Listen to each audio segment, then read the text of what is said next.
and if you decide to model the actions of those who succeeded before you. It can be the best financial time, the best emotional time of your life.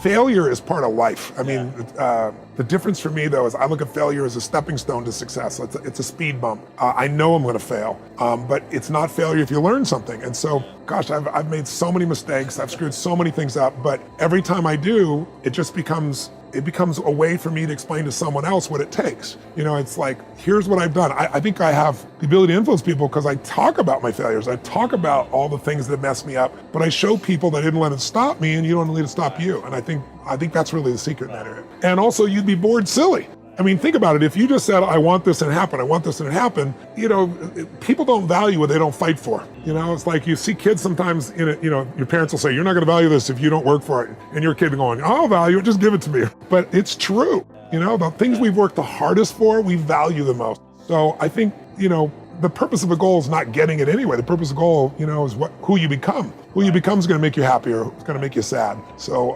I'm not looking for an effortless approach. There's no such thing.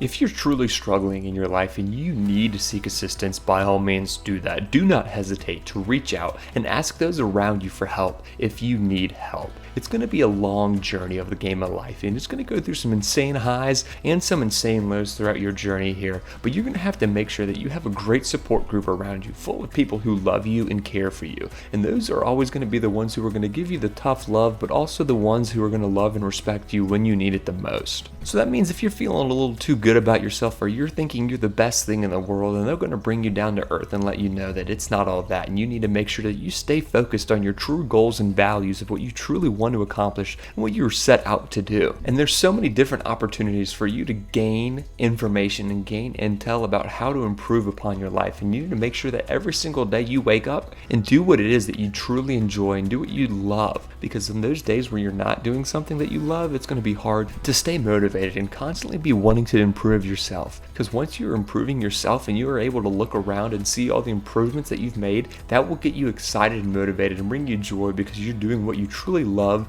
and what's going to bring you happiness and what's going to excite you to the next step. Because it's going to be hard when you're not doing something that you love to try to go out there and do it with the utmost confidence. Everyone in this room knows how to create. You're not a manager of your life, you're a creator of your life, or you wouldn't be in this room. How do you create your life? You get hungry for something, don't you? Who has done something in your life that once seemed difficult or impossible, and now it's part of your life? Who's got something in your life in this area? Say I. How did you do it? You created it 3 ways. Number 1, you decided there's something you wanted so bad that you unleashed all your desire. You became obsessed with it. If it was a business or a car or a relationship or a transformation in your body, if there's something you once envisioned and now it's real, it's because you didn't just envision it, you brought so much emotion to it that now it's in your life. It was once a dream, it was once a goal, and now it's in your life. How many have something like that in your life now? Say I. You may take it for granted now, hopefully not, but it was once just a vision. It may have seemed impossible at one time. So how did you do it? You started with a concrete vision of what you wanted, and you focused on it continuously, didn't you? Wherever focus goes, energy flows. Depression comes when your life doesn't match your blueprint and you feel powerless to change it. Well, just do it for me first. Get depressed for me. I need you to get like at that level 9 depression, okay? Because I'm not good at this, and I need you as a role model to teach me. You nod when you're at 9. Go to 9.5. Now, how many saw his body change to get to 9.5?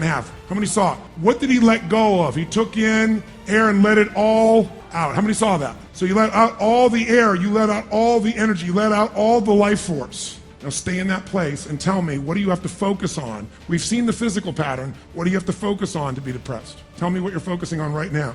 The most common question I've been asked by the media my entire life that always makes me laugh is, well, don't you have bad days? Don't you have days when you're like frustrated and excited and pissed off and you watch TV and you eat Cheetos and watch pornography? And I said, well, I do some of those things. And of course I do, but it's like an athlete. I built muscle over the years so that it's not that I don't have feelings, that I don't get hurt, I don't feel sad, I don't feel tired, I feel all those things, but they're not the dominant force in my life. It's a muscle. The mind is a muscle. Emotion is a muscle. I mean, I think the most powerful muscles are the invisible force muscles. It's your spiritual, emotional muscles. Like courage unused doesn't grow, it shrinks. So I put my ass on the line regularly so that it grows, and when it keeps growing, then pretty soon the stuff that used to make me crazy, it doesn't touch me. It's not that I'm so great, just I'm well trained. I get up every morning in my life, you talk about rebounder, more crazy shit I do is every morning in my life, if I'm near any of my homes, and some places I have cryotherapy, but my homes I have these cold plunges, and they're 56 degrees, but I don't negotiate with myself. I do it for two reasons. One, there's a physical health component. It moves your lymph system, the blood flushes through your whole body,